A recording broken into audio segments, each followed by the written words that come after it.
C'est tout, c'est la première, on se retrouve pour une toute nouvelle vidéo Lego Review. Aujourd'hui une 730 728, recommandée pour 6 ans et plus dans la gamme Lego Star Wars The Mandalorian and Grogu.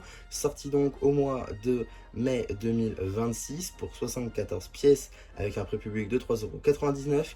On va bien évidemment parler du Razor Crest en paper bag et voilà un peu la construction. Donc on représente bien évidemment le véhicule de The Mandalorian qu'il aura donc dans son film qui va sortir en mai prochain, avec donc des marquages jaunes cette fois-ci qui sont plutôt bien représentés au niveau du cockpit à l'avant.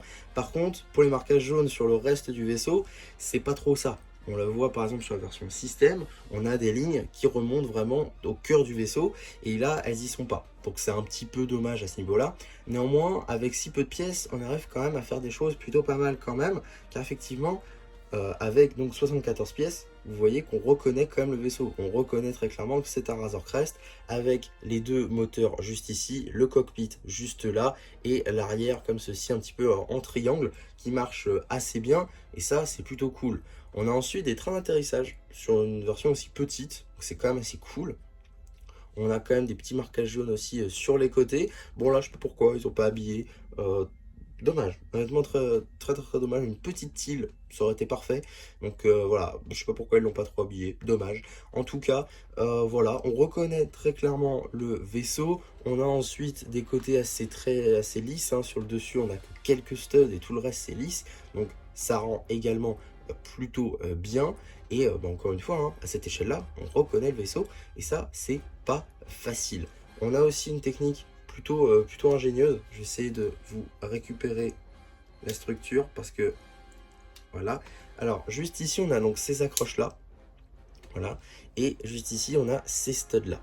Alors juste ici on va mettre les accroches en bleu justement pour l'accrocher au reste, et ici vous avez une pièce technique, voilà, en croix, pour pouvoir mettre les deux ensemble et avoir des studs de ce côté-là et de ce côté-là. Donc c'est plutôt ingénieux, souvent utilisé dans les mocks, mais pas trop chez Lego. Donc l'utiliser à cette échelle-là, c'est plutôt sympa.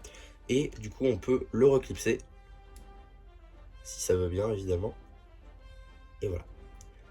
On a donc notre cockpit qui est réinstallé et qui embrasse à merveille donc le côté arrondi de l'avant du vaisseau. Donc c'est plutôt cool, la technique utilisée est plutôt sympa et encore une fois à cette échelle c'était pas facile.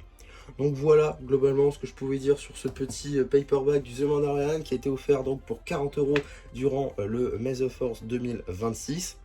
N'hésitez pas à me dire en commentaire si vous aussi vous l'avez eu lors de vos achats, si vous avez profité du May the Force. N'hésitez pas non plus à me dire ce que vous pensez de ce petit modèle ainsi que de ma vidéo, bien évidemment. Si elle vous a plu, n'hésitez pas à vous abonner, à la liker, à la partager si vous le pouvez. Et bon, bah moi, c'était MC qui vous dit bye bye.